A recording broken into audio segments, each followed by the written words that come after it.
Milton, ২১শে August grenade হামলা মামলা থেকে খালাস পেয়ে আসামিরা এক্ষেত্রে বিচারিক আদালতের আগের রায় বাতিল হয়েছে। মামলার শুরু থেকে এ পর্যন্ত ধাপে ধাপে পরিবর্তনগুলো সম্পর্কে জানাবেন। আমি আছি কারণ বাজার নিউজ সেন্টারে আমাদের। তো যেটি আপনি বলছিলেন যে এই মামলার পরবর্তী ধাপ সম্পর্কে, আপনি জানেন যে বাংলাদেশে যে বিচার ব্যবস্থা তাতে হাইকোর্ট হচ্ছে প্রথম আপিল এবং তার পরে সুপ্রিম কোর্টের আপিল বিভাগ রয়েছে এবং তারপর মামলা রিভিউ করবার সুযোগ আছে। কিন্তু যেহেতু এই মামলার ক্ষেত্রে হাইকোর্ট বিভাগ বিচারিক আদালতের যে রায়টি, সেই রায়টি পুরোপুরি অবৈধ ঘোষণা করে বাতিল ঘোষণা করেছেন। ফলে এই মুহূর্তে যে যারা আদালতের আদেশে বা আদালতের এর আগের রায়ের ফলে কারাগারে আছেন মৃত্যুদণ্ডপ্রাপ্ত আসামি এবং যাবজ্জীবন কারাদণ্ডপ্রাপ্ত আসামি, তারা এখন এই রায়ের ফলে খালাস পাবেন। এবং যেটি আসামি পক্ষের আইনজীবীরা বলছেন যে এই মামলার ক্ষেত্রে যে ঘটনাটি ঘটেছে, অর্থাৎ ২১শে আগস্টের গ্রেনেড হামলার যে ঘটনা, যেখানে ২৪ জন মানুষ মৃত্যুবরণ করেছেন এবং কয়েকশো মানুষ আহত হয়েছেন এবং অনেকে আহত হয়ে খুবই দুর্বিষহ জীবনযাপন করছেন, এখনো পর্যন্ত অনেকের শরীরে স্প্লিন্টার আছে, তাদের ক্ষেত্রে যেটা হচ্ছে যে তারা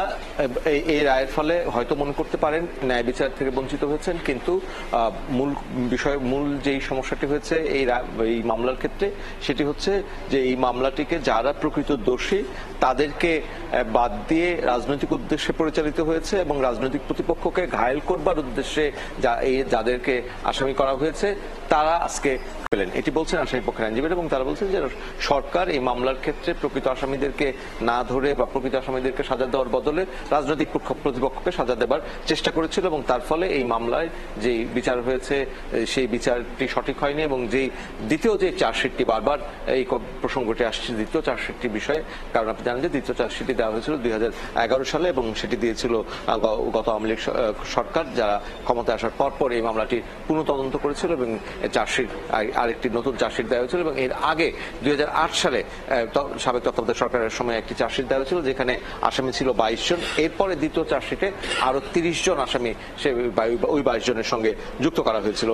তাতে মোট ৫২ জন আসামি হয়েছিল এই মামলা এবং ২০১৮ যে রায়, সেই রায়ে ১৯ জনকে যাবজ্জীবন কারাদণ্ড এবং সমসংখ্যক ১৯ জনকে মৃত্যুদণ্ড দেওয়া হয়েছিল, অর্থাৎ ৩৮ জনকে সর্বোচ্চ সাজা দেওয়া হয়েছিল এবং বাকি যারা আছেন তাদেরকে স্বল্প মেয়াদে বিভিন্ন সাজা দেওয়া হয়েছিল। এই ৩৮ জনের মধ্যে যে সাজা দেওয়া হয়েছিল সেই ক্ষেত্রে যে মামলা, সেই মামলার প্রধান যেই সাক্ষ্য প্রমাণ ছিল সেটি ছিল মুফতি হান্নানের জবানবন্দি এবং সেই মুফতি হান্নানের জবানবন্দির ক্ষেত্রে যেটি আসামি পক্ষ যেই ত্রুটি দেখিয়েছে সেটা হচ্ছে যে মুফতি হান্নানকে এই মামলায় ৫৫ দিন বিভিন্ন মেয়াদে রিমান্ডে নেওয়া হয়েছে এবং তারপর তার কাছ থেকে জোরপূর্বক স্বীকারোক্তিমূলক জবানবন্দি আদায় করা হয়েছে এবং সেই স্বীকারোক্তি অনুযায়ী বাকিদেরকে আসামি করা হয়েছে এবং এই মামলায় তাদেরকে সাজা দেওয়া হয়েছে, যেটি আইনের চোখে সঠিক নয় বা যেটিকে তারা আসামি পক্ষ, রাষ্ট্রপক্ষ যেটি প্রমাণ করতে ব্যর্থ হয়েছেন। আমরা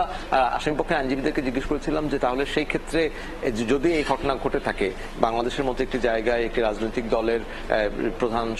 প্রধান বিরোধী দলীয় নেতৃত্বে ছিলেন শেখ হাসিনা, তার উপস্থিতিতে যখন এই হলো সেটির পরবর্তী বিচারের ধাপ কি, সেক্ষেত্রে তারা বলছে এক্ষেত্রে রাষ্ট্রকে উদ্যোগ নিতে হবে এবং রাষ্ট্র চাইলে পুনঃতদন্ত করতে পারে এবং পুনরায় এই মামলার বিচার কাজ শুরু করতে পারে অথবা আপিল করবার সুযোগ তো আছেই। রাকিব, তানিয়া। অসংখ্য ধন্যবাদ মিল্টন আনোয়ার, নিউজ সেন্টার থেকে সর্বশেষ খবর আমাকে জানানোর জন্য।